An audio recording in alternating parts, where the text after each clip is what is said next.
How far can a party stretch the bounds of credibility before voters stop buying the sales pitch? This question looms large in the unfolding spectacle of Reform UK's latest political theatre, a by-election campaign laced with contradictions, evasions, and a blatant disdain for consistency. Sarah Pochin, the candidate now thrust into the national spotlight, has become emblematic of a deeper rot within a movement that sells itself as the antidote to political hypocrisy while guzzling from the same poisoned well. Pochin's resurfaced support for means testing the winter fuel payment is not just a minor policy divergence, it is a direct repudiation of the very populist fervour Reform UK seeks to stir. Nigel Farage has made opposing Labour's restriction of the winter fuel payment a cornerstone of his moral crusade, branding the move vindictive and cruel.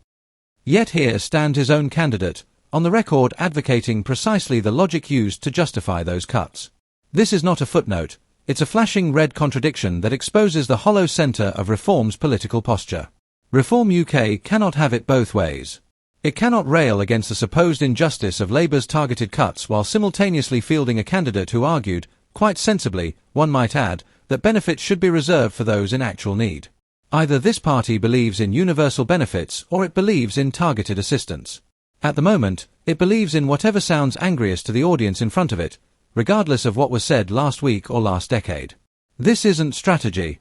It's opportunism dressed in outrage. What makes this more damning is not merely the contradiction, but the party's response to it. Rather than owning the inconsistency, Reform UK defaulted to spin, suggesting Pochin's comments were simply about preventing payments to Brits living in the sun-drenched villas of Spain. That isn't what she said. Her remarks clearly supported the broader principle of means testing, an argument rooted in fiscal responsibility and social equity, not geographic exile. For a party so keen on authenticity and telling it like it is, Reform's instinct to obfuscate is as telling as it is pathetic. Let's be clear, there is nothing inherently wrong with revisiting one's views or evolving politically. But what we're witnessing here isn't evolution, it's political cosplay. Pochin's social media history, scrubbed and then selectively restored, tells the tale of someone trying to erase, or at least sanitize, a past allegiance to the very establishment she now claims to oppose.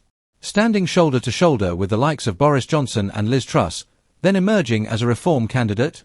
That's not reinvention, that's rebranding without remorse. And yet, it's not just about one candidate's inconsistencies. This is a party-wide affliction. Reform UK thrives on the premise that it is different, morally superior, ideologically pure, untethered from the corruption of the mainstream. But time and again, its candidates are revealed to be cast-offs of the very system they decry. The moment the light shines on their record, the party pivots, ducks, or deletes. That's not disruption. That's deceit. The implications go beyond this by-election. If voters fall for the ruse, they risk handing a megaphone to a movement that is all fury and no framework. Reform UK's populism is not rooted in vision or principle. It's a transient collection of grievances, ready to adopt any stance that can be weaponized against the nearest political enemy. And when candidates get caught diverging from the party line, Reform's answer is not clarity or humility, it's deflection and denial. Sarah Pochin's candidacy is a cautionary tale. It underscores what happens when political movements prioritize outrage over coherence, headlines over honesty. A party that cannot tolerate internal nuance without scrambling to suppress it is not fit to govern, it is fit only to protest. And if Reform UK wants to graduate from the margins of political life, it must first learn that consistency matters. Voters deserve better than performance politics wrapped in contradiction. What's unfolding in Runcorn and Helsby is not just a campaign, it's a credibility test.